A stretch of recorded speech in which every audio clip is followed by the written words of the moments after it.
Marilah kita berdoa sebelum merenungkan firman Tuhan.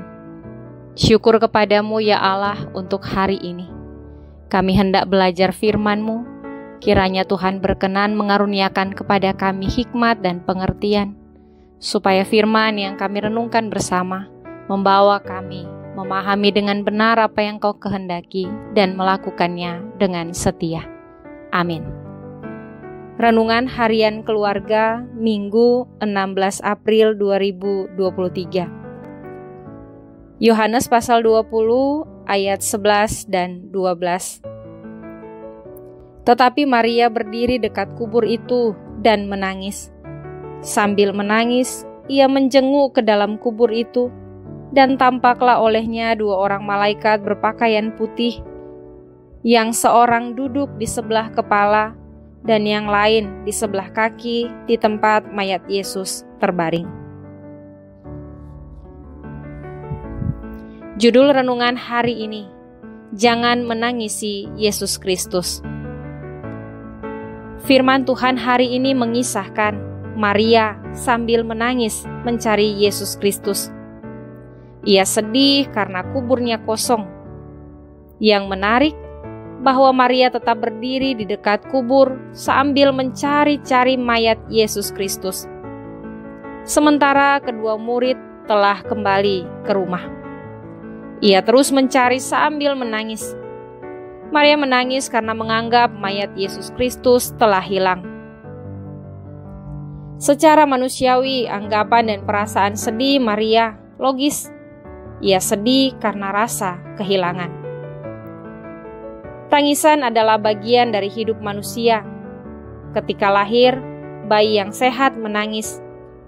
Ketika meninggal dunia, manusia ditangisi. Ada tangisan sukacita dan ada tangisan duka cita. Maria sedih dan menangis karena rasa kehilangan. Ada dua hal yang dapat kita pelajari dari Maria Magdala atau yang disebut Maria Magdalena. Pertama, keteguhan hati dan kesungguhan seorang perempuan bersedih dan mencari orang yang dicintai. Ia tidak lelah dan terus mencari. Kedua, kesedihan hatinya membuat ragu dan kurang percaya bahwa Yesus Kristus, gurunya, telah bangkit.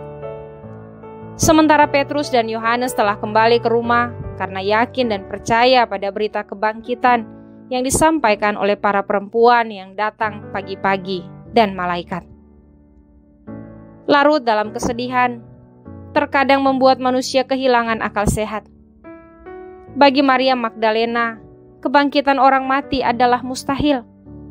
Sebaliknya, orang yang kehilangan akal sehat bersedih karena sulit memahami dan menerima kenyataan.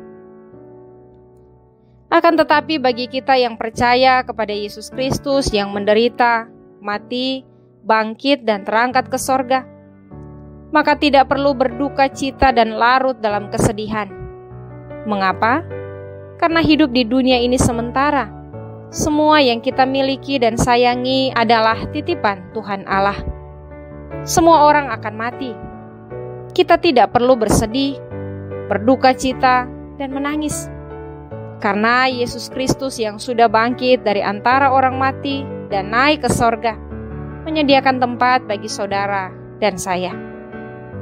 Terpujilah Tuhan Allah di dalam dan melalui anaknya Yesus Kristus. Mari kita berdoa. Ya Tuhan Allah yang Maha Kasih, karuniakanlah kepada kami ketenangan menghadapi pergumulan, supaya jangan kiranya tenggelam dalam kesedihan dan kehilangan akal sehat dan iman.